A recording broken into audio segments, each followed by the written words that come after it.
Do stay for the 2 end credit scenes. Like, won't tell you what they are. At this point, it's like if you leave at the end of a Marvel movie, that's your fault. Yeah. One word or phrase, guys. I really do not want to go with the pun of it Ragnaroked. Chance, can you top that? Electrifying. It was shockingly good.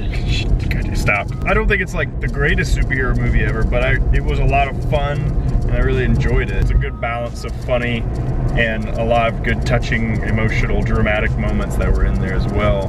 The director of it also directed What We Do in the Shadows, which if you haven't seen, go watch it right now and then go watch Thor, or just one after the other. Most of the humor in this film works because there's such a huge foundation of Marvel films underneath it. Like I mentioned in passing that this movie would not have been half as good had the first 2 Thor movies not been so terrible. Yeah. It tricks you into thinking something's going to happen that would have happened the way it would in the first 2 Thor movies, and then it's just better. Yeah. I'm just really happy that Marvel finally decided, hey, you know those dark, gritty movies we've been making for the last 2 phases?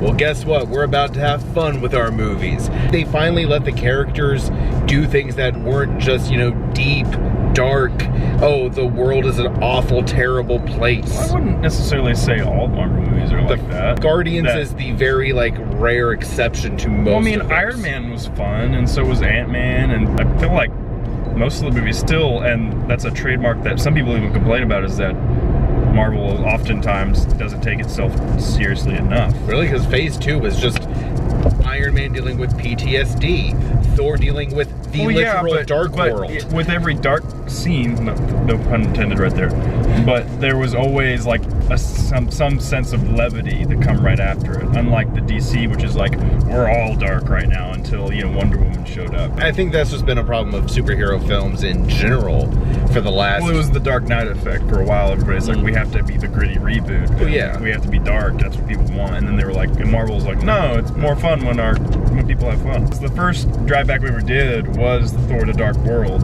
I remember the one critique we had last time was that there was too much Loki, which it's hard to believe, like, is there really too much Tom Hiddleston? I think the reason why there was so much Loki was because we were at the peak of the Loki fangirling that was happening. I do feel like while Cate Blanchett was great, we didn't get a lot of her. No. I wish we'd had a little bit more. I think it's kind of interesting because the very first Thor movie was Thor trying to grow up and mature, and while he kind of did that in that film, you could see in all the Avengers movies that he was still kind of just a big goofy, you know, bastard that's just not taking things as seriously as he should. And Thor is finally like a mature character that's actually ready to lead a lot of things. He feels like out of all of the characters that have had multiple films, I think he's probably grown the most at this point. Yeah. For me, I think the best thing actually was, it's kind of a tie between all of the character development that seems to be taking place, because there was a really cool amount of character development in this film. All of the fight scenes, they were really well done this time around. So good. Especially in the third act, the fights are always just very bland and very eh. And this one I was actually, you're sitting there going like, wow, this is actually fun to watch. Yeah, everything had meaning, everything was set up really well, all of the transitions were cool. One more thing I would want to mention, how good the score was. Yeah. It's about damn time. Has this really cool synth-driven... It's very like, 80s fantasy-driven. Honestly, if you're into Stranger Things and you keep up with the guys that wrote the score for that TV series, it's similar to that. This film was really weird. Yeah. Compared to other Marvel in all the right films. ways, yeah. Like, even compared to Guardians of the Galaxy. Do you watch it now? Wait till later? Maybe on digital cable? Or do you burn it with fire? I say watch it in theaters. This was by far one of the more enjoyable movies I've seen in the last few months. I found myself laughing and being entertained the entire way through. And as far as like superhero movies go, like yes, like we can have the debate for which one is best.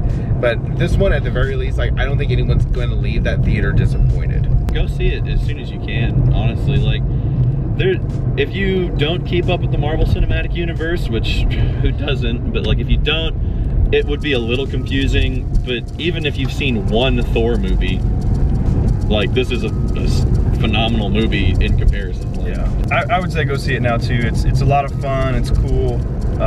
It's humorous. It's funny, and it's really well done from everything from the ground up. But yeah, I would say go watch it now. That's about it. So we want to make sure that everybody likes us and subscribes. If you enjoyed it, go ahead and do that. Watch our other videos of movies that we review throughout the year.